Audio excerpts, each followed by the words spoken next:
This episode is sponsored by Honeybadger.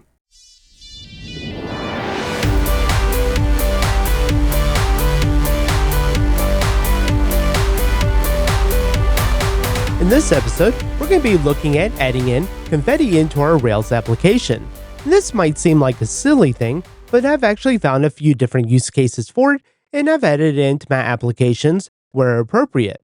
It's something that you don't want to add in just randomly. You do want it to fit the nature of your application, but there can be several use cases where it just adds a bit of joy to your application. And the cool part is that we're not limited to just doing some confetti. If we wanted to, we could also do emojis. So here's an example where emojis come flying off the screen, and it's configurable to whatever emojis that you want to have. And so in this episode, we're going to look at adding this into our application, and it's going to work whether you're using import maps or ESBuilder bun, and then we'll explore some of the configuration options.